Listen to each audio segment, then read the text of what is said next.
सादर प्रणाम। हर कोई व्यक्ति सफल होना चाहता है और एक सफल व्यक्ति के पीछे एक अच्छा व्यक्तित्व और एक स्वस्थ दिमाग की आवश्यकता होती है। लेकिन आपने कभी सोचा कि एक स्वस्थ दिमाग कैसे होगा? और दिमाग हमारे शरीर पर, क्योंकि इसमें हजारों लाखों न्यूरॉन्स हैं जो हमारे शरीर को नियंत्रित करती है, लेकिन इस दिमाग को कंट्रोल कौन कर रहा होगा? ये एक बहुत बड़ा सवाल है।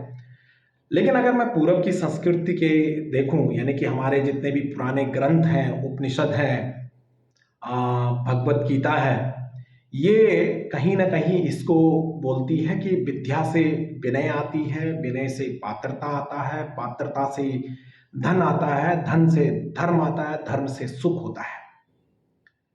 तो यानी कि हमारे पौराणिक ग्रंथों ने तो बोल दिया कि हाँ, विद्या से और ज्ञान से हम एक स्वस्थ मन की ओर जा सकते हैं।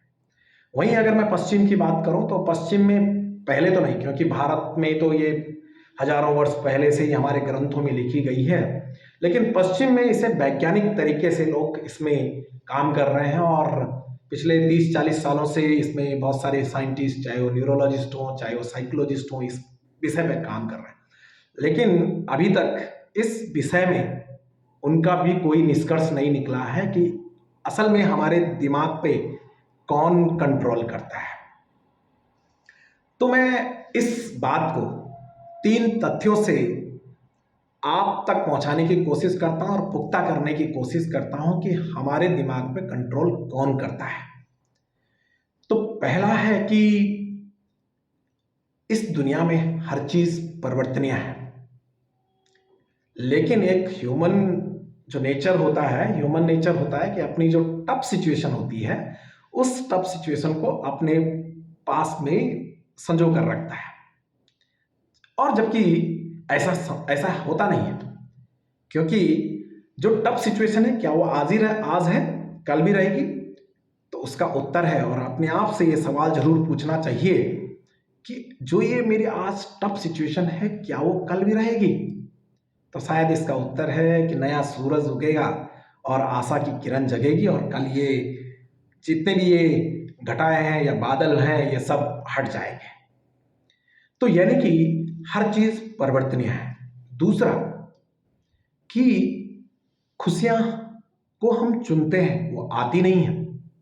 इस तथ्य को मैं एक कहानी के रूप में आपके सामने एक कहानी से आपको इसे पुख्ता करने की कोशिश करता हूं कि एक सड़क का निर्माण हो रहा था, 2 मजदूर उसमें काम कर रहे थे, और 5-6 महीने के काम करने के बाद उन मजदूर को उनको मेहनताना यानी कि उनकी मजदूरी मिली और वो अपने अपने घर को चले गए।